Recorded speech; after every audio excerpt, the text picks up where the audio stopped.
లేదు, భీమవరం పాలకొల్లు మధ్యలో లోపలికి వెళ్ళాలి.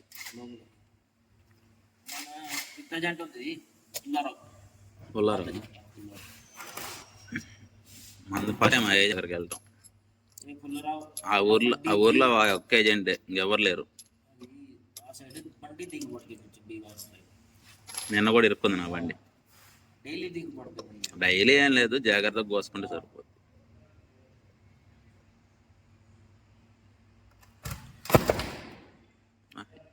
నా బండి ఎంత పెట్టేశారు?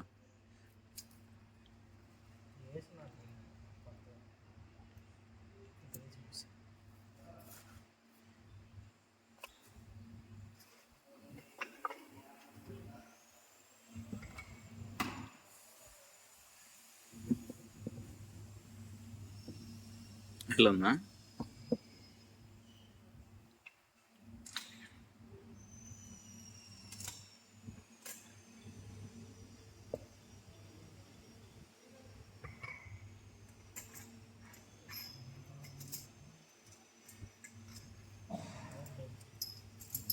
లేకపోతే ఇబ్బంది లేదులే.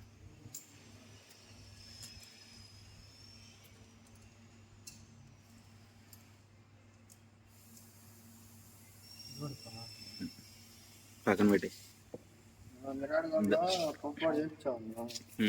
అయితే ఏమైంది అనుకున్నా, ముందు స్పిన్ వెనక్కి ట్రబుల్ ఉంది.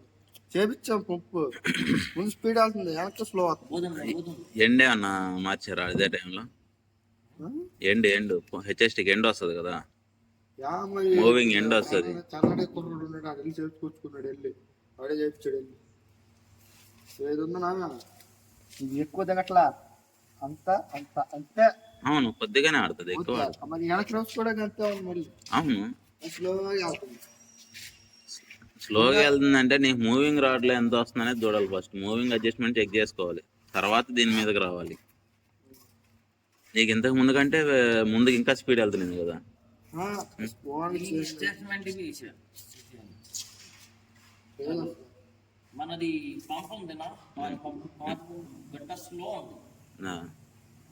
బండి పూర్తిగా స్లో అయిపోయిందంటే ఇది ఉంది కదా మెయిన్ క్యామ్ బుష్లు పోయినట్టు.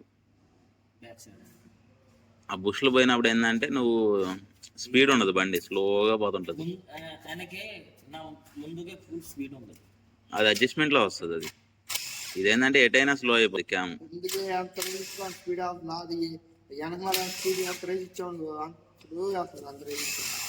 అడ్జస్ట్మెంట్ చూసుకో. అది ఎన్ రాడ్ లో కొద్దిగా ఉందలే, అర్థం కాదు. అది అంతా ఓపెన్ చేసుకొని స్పీడ్ని మనం రాడ్లో కంట్రోల్ చేసుకుంటూ వచ్చి అప్పుడు సెంటర్కి ఆపాలి బండిని.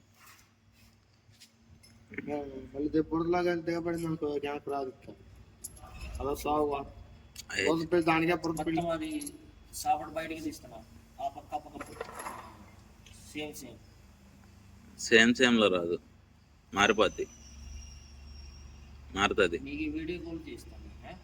అది రాడ్ ఉంది కదా, ఫస్ట్ దానికి దీనికి కొంచెం ఎక్కించుకోవాలి. చూపిస్తాలే మళ్ళీ.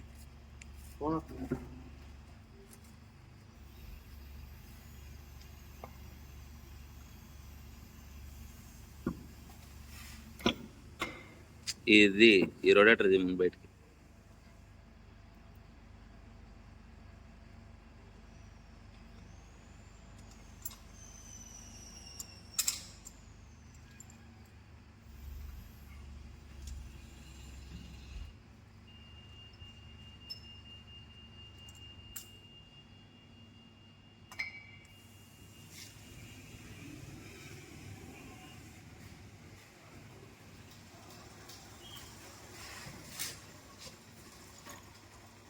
ఏం సంగతే?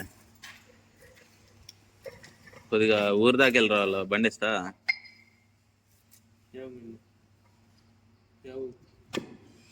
ఎక్కడికి వెళ్ళి నంద్యాల దాకా పోయేస్తాను. నంద్యాల దాకా ఏరా పట్ట, నంద్యాల దాకా పోయేస్తాను బండిని అంటున్నాడా?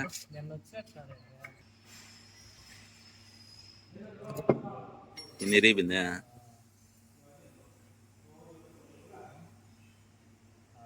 సైడ్ ఇంకో దగ్గర పెట్టించేది. ఏటదిప్ప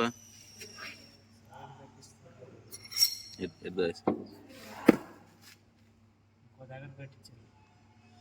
అయినా ఇరిగిపోయింది. రెండు బాడీలు పనికిరావయ్యా.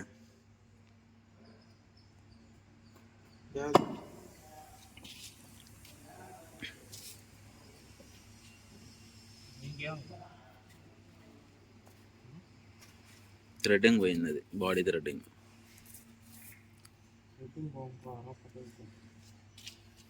పెద్దది కాదు,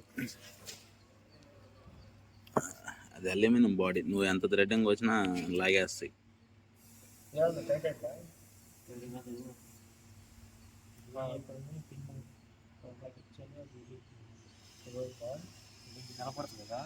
దీనికి చూపి సెంటర్ క్యామ్ సైడ్కి చేసారా? మూవింగ్ ఎట్ వచ్చింది, మూవింగ్ తగ్గిపోద్ది కదా. ఏదైనా ఒక పికప్ వస్తుంది బాగా.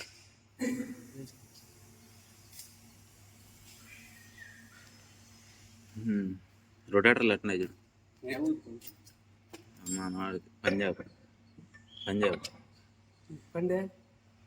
బండి ఎక్కడే సామర్లవాడి దగ్గర వస్తుంది. అది పిస్టన్ బుల్లెట్ హోల్ చూడు, బుల్లెట్ హోల్.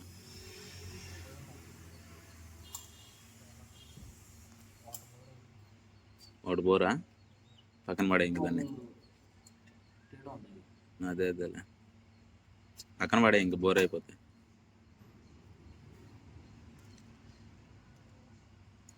పూర్తిగా తీసి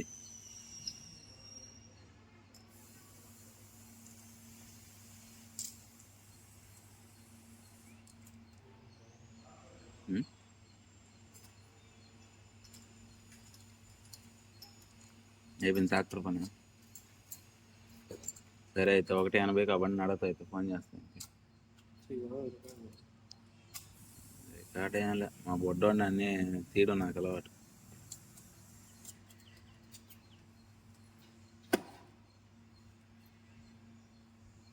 చూడయి కూడా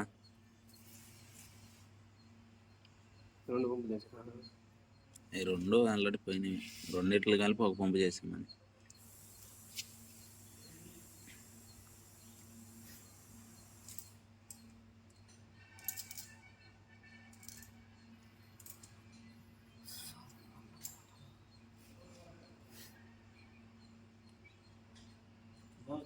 ఈసారి పోతే మనవాడితో పోవాలి పంజాబ్కి మనవాడితో కూడా.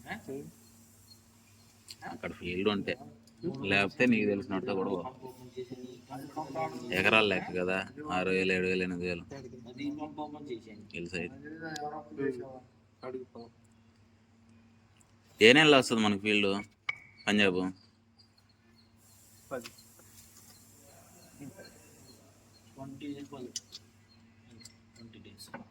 ఇంకొక 20 రోజులు. 20 రోజులు వర్షాలే పడలేదు అంటున్నావు.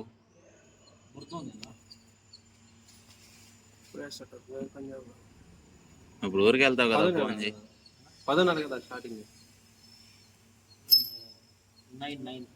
9వ నెల.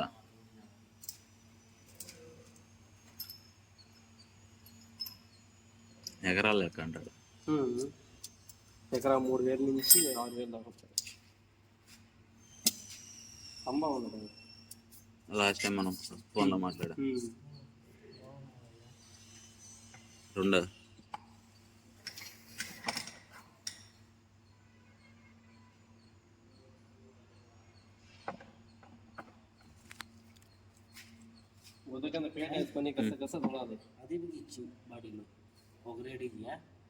ఆ బాడీ పనికిరాదు అసలు. దీనికన్నా ట్యాపింగ్ కోపించుకోవచ్చు, కానీ దీనికన్నా థ్రెడ్ కోపించుకోవచ్చు, కానీ అదైతే అసలు పనికిరాదు. అదే క్యామ్ సెంటర్ పిన్ ఉండాల్సింది, సైడ్కి వేసారు పిన్ను. ఆ బొక్క కొట్టేసింది. అడాప్టర్ ఉంటే దాన్ని బట్టి ట్రై చేయొచ్చు. అడాప్టర్ తేకపోతారు మీరు.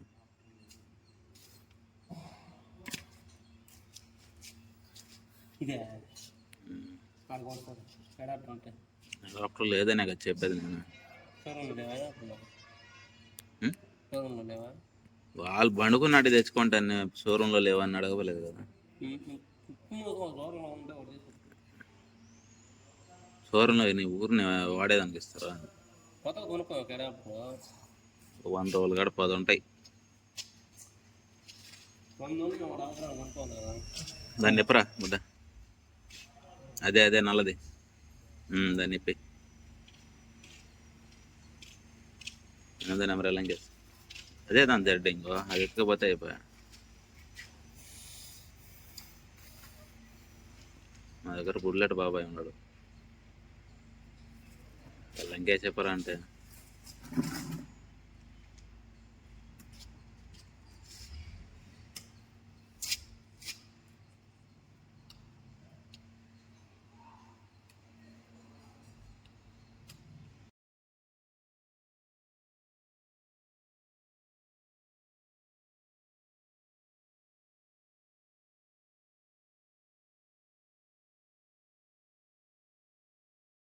జగన్మోహన్ రెడ్డి వేసి కాల్చిపోద్దామండి.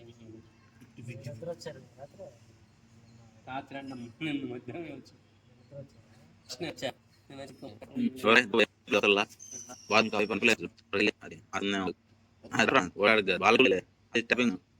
రెడ్డి